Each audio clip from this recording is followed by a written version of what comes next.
Hi, I'm Karin Walton, and for the next half hour, Rich and I will be discussing the two basic parts of racquetball shot making, the forehand and the backhand. Your improvement in these shots is not only dependent upon plenty of practice, but you have to have the right technique first. Through this series of programs, you'll hear both of us stress time and again that the best way to improve your game is to fix in your mind the correct way to hit a shot and to continue to do it like that until the shot becomes automatic.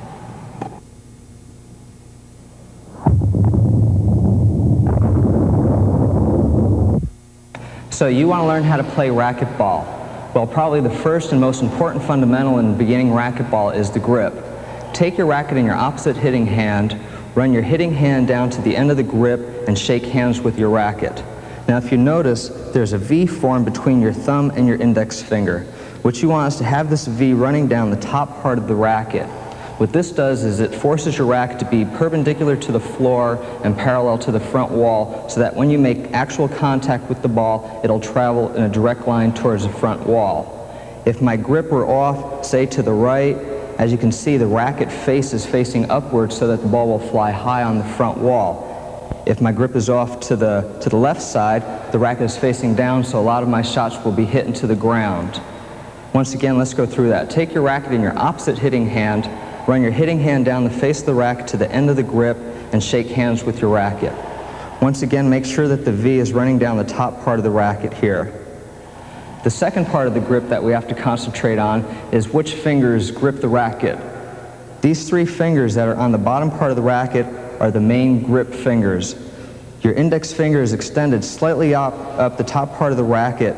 What that does is it allows for more control. Let's try the wobble test.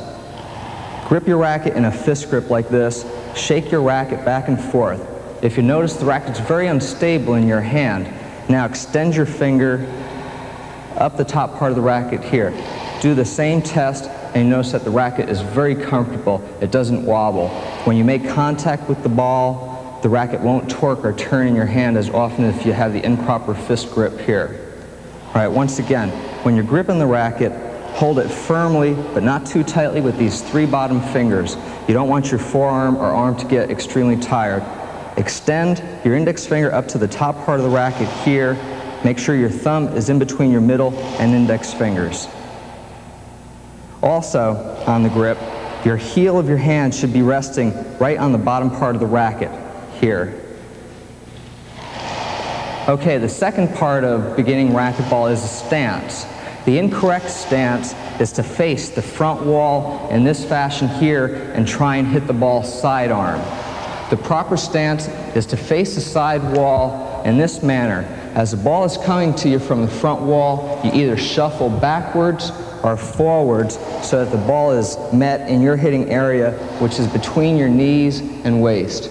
Once again, you're facing the side wall. As the ball is coming towards you, you shuffle backwards or forwards, and then when the ball is in your hitting area right through here, you swing and take your natural stroke into the ball. Okay, now let's get into the actual stroke. The most important part of the stroke is the wrist cock and snap into the ball. As opposed to tennis, where you use a straight, even arm stroke into the ball, in racquetball, to generate any power, you must snap your wrist into the ball. You do that by cocking your wrist back here, taking your racket over your head here, and then as you come down into the ball, you snap. Let's just see the difference between snapping your wrist and not snapping your wrist. That's a tennis stroke into the ball. There's hardly any power generated, and in racquetball you'll gain no control with that stroke. Now let's just add the wrist snap. Do you see the difference in power generated there? That's what this little instrument can do in racquetball for you. All right, once again, the first step in the stroke is to cock your wrist backwards here. The second step is to take your racket above your head and bend your arms so that you have a 90-degree angle formed between your forearm and bicep. Once again, take your racket over your head, form this 90-degree angle, make sure your wrist is cocked backwards here. Okay, the third part of the stroke is the actual swing into the ball. Snap your wrist upwards, 90-degree angle, your elbow is away from your body here. As you're stepping, As you're getting ready to swing, you step into the ball, lead with your elbow here, as opposed to tennis where you lead with your racket face. Lead with your elbow, extend this part of your arm, and snap your wrist all in one motion into the ball. It looks like this.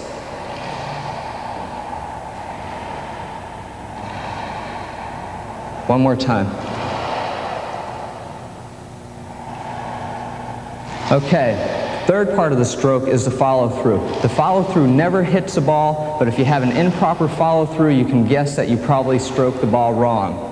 Where your follow-through should wind up is above your head, right here. Take your stroke, extend, snap, and the follow-through is right here with your racket behind and above your head.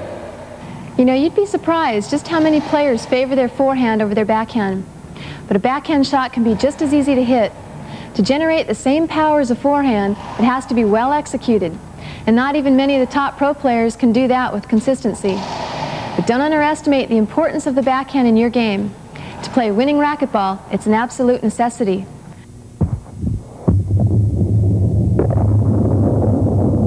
Okay, if you're like most people, you probably panic every time you see the ball coming to your backhand. Well, not anymore, because we're going to show you just how easy it is to hit a backhand shot.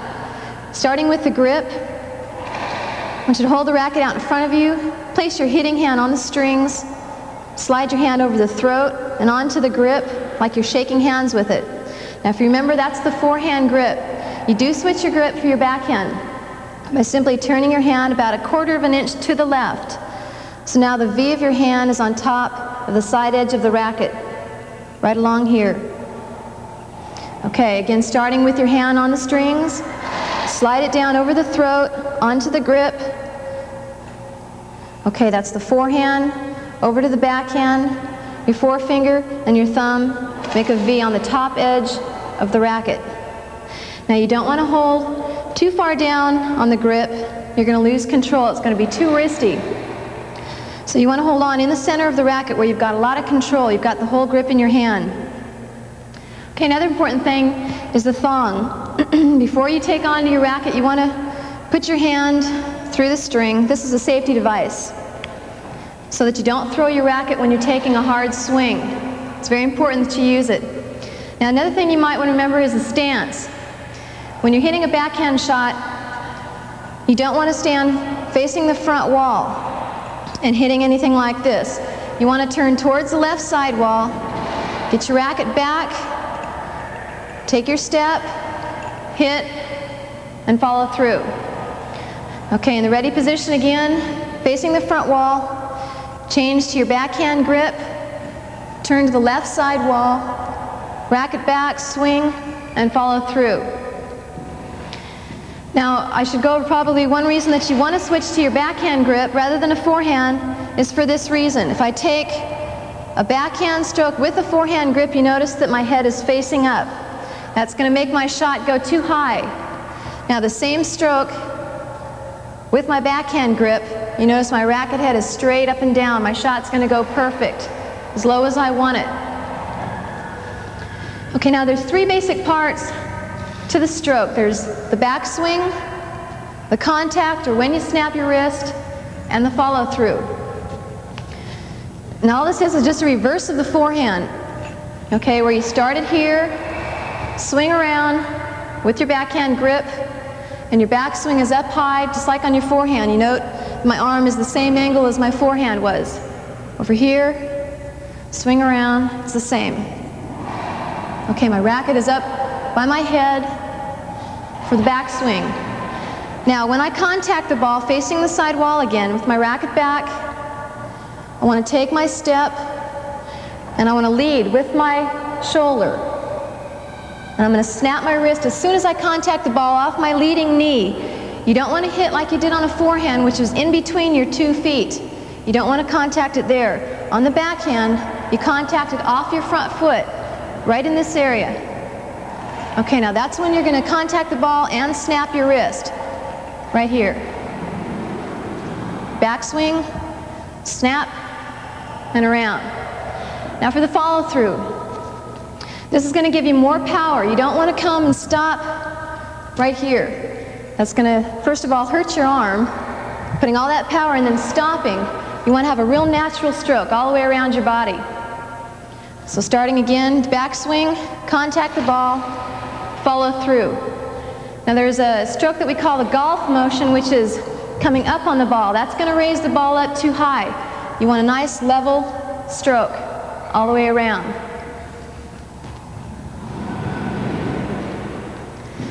Okay, now the follow through, like I said, is real important. A lot of people don't have a follow through. The way that you can tell that you've come through is to stop after you've hit and see where your racket ends up.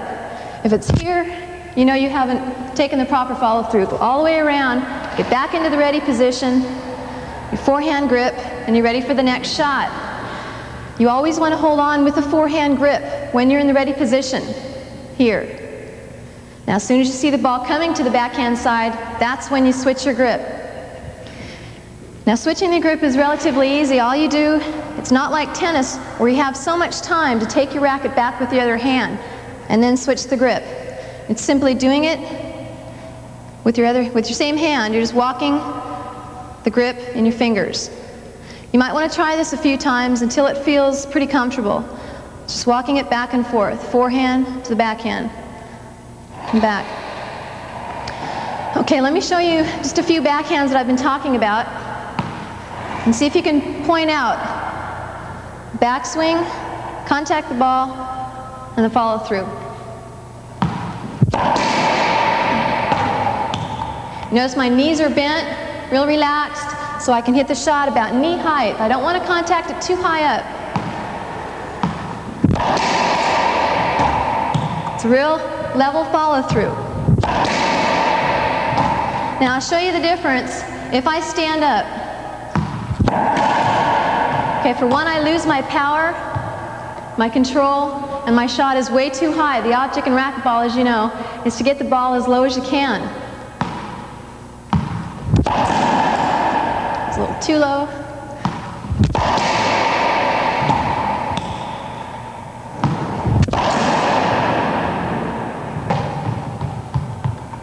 Okay, one more thing that I might want to point out is your weight. Getting ready to hit a backhand shot, starting, usually your weight is on your back foot with your racket back, then your weight shifts to the forward foot, contact the ball, and then you get into your position. That's going to give you more power too, going forward into the ball. You don't ever want to fall back off your shot. And that's the backhand.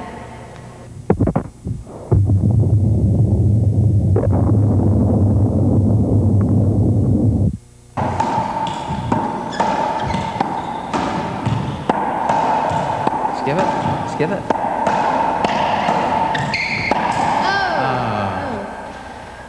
What other kind of drills did you do when you first started playing racquetball? I did 3 drills, Karen. First, I would drop and hit the ball. Secondly, I would set the ball up off the back wall and hit it. Thirdly, I would set the ball up against the front wall, move my feet into the proper hitting position, and then I would hit the ball. The first one went like this. I would drop, hit, drop, hit, and what this accomplished was it got my stroke into a rhythm, into a momentum. Instead of just being an awkward, uncoordinated stroke, it became very fluid. I was able to get a motion down and everything like that. The second drill is setting it up off the back wall and hitting like this.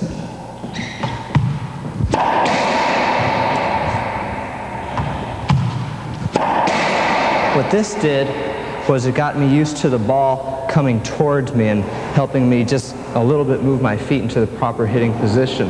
The third drill was setting it up off the front wall and then moving the feet into the proper hitting area like this.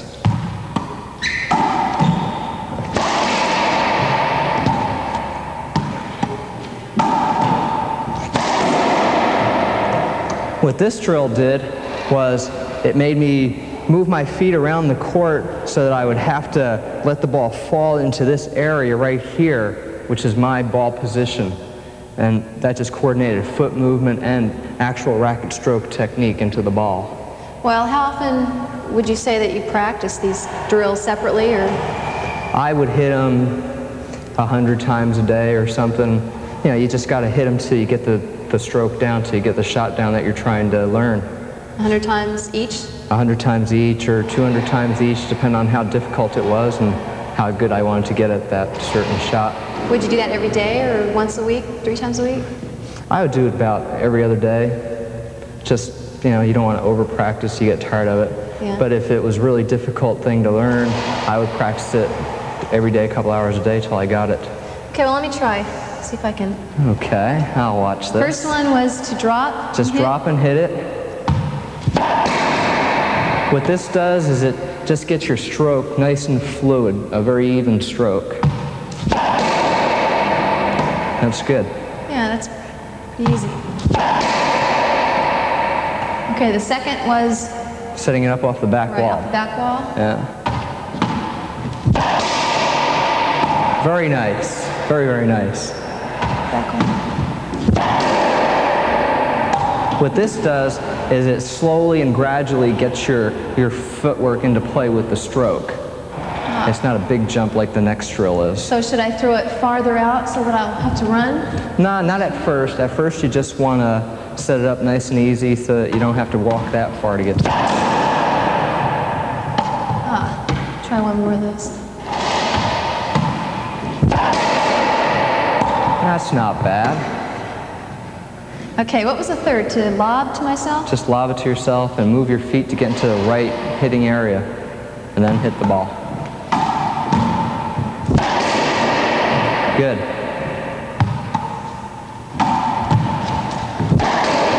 On this drill, what you want to try and do is not always set the ball up in the same position so that you don't have to step that far. You want to have some balls where you have to go in to here and hit it. You want to have some balls go further behind you so you have to move backwards. You want to have some balls come into you so you have to practice shuffling sideways. Just mix it up a lot. Good.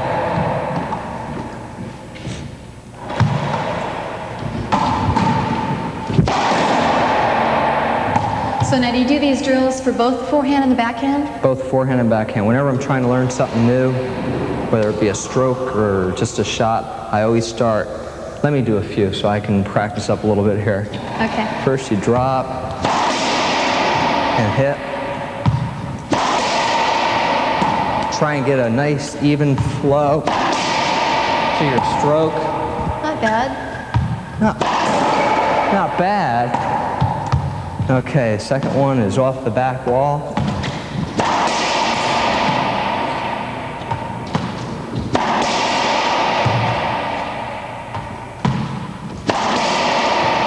One thing to remember when you're practicing these drills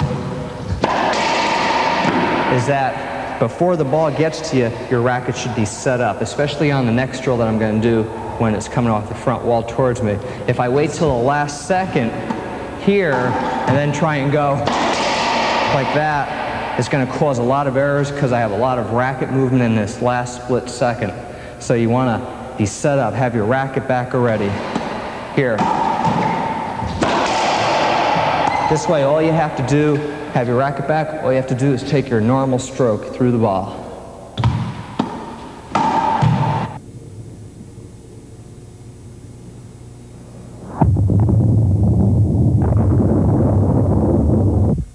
I got a good question for you. What's that? Well, so far, you've shown us how to hit when the ball comes straight at you or straight off the back wall. But since this is also probably one of the hardest shots for beginners to hit is when the ball comes off the side wall and intends to jam them, what's a good drill that you could recommend for hitting it off the side wall? Well, it's obvious I need to practice it again. The drill that we do is simply to either have a partner like you set up the ball. Why don't you set up a few balls into the front wall, side wall for me, and simply flow around and try and take your normal stroke into the ball. The key here is to try and learn the angles, right? It's sort of like a pool table. If the ball comes into the front wall there, side wall, it's going to carry them back into this corner here. And the hardest part for beginners is to try and judge those angles. You just have to get on the court, you have to hit the ball around the side walls, and you got to look at it and say, geez, when I hit it there, it goes here, and when I hit it there, it goes here. And then The biggest key is when the ball is coming at you from the front wall, side wall, you'll get jammed in here, so you have to stay on your toes, and when the ball's coming at you, you have to shuffle out of the way so you can meet the ball the same way you would on your normal forehand stroke if the ball were coming straight at you. So no matter how the ball's coming off the front wall, you always want to hit it in the same area. Right, I'm still going to be parallel to the side wall and perpendicular to the front wall. I still want to step straight ahead this way and take my normal stroke. The only problem is that I have to learn how to judge these angles as a ball is coming at me. I have to learn how to shuffle backwards. Okay. Not only this way and this way, but now we have to incorporate this type of movement also. Okay, one more question. Yeah. Like I was doing before in the lobs, would it be easier if I had somebody helping me out, lobbing to me, rather than worrying about how to set myself up perfect? Well, it'd help you in that you wouldn't have to think about also setting yourself up. You could concentrate just on the angle of the ball and getting your feet into the proper position. Also, if you're setting the shot up for me and I miss it, you can critique me on it. You can say, geez, Rich, you let the ball crowd you too much, or you had to reach too far out here for it. Yeah, that's good. That helps out a lot too. Let's try it. Why don't you go ahead and lob to me, and I'll try to hit. Backhand? Hit a lob, yeah. Okay.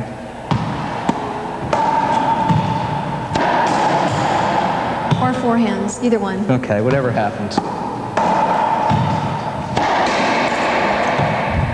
Let's try one on this side.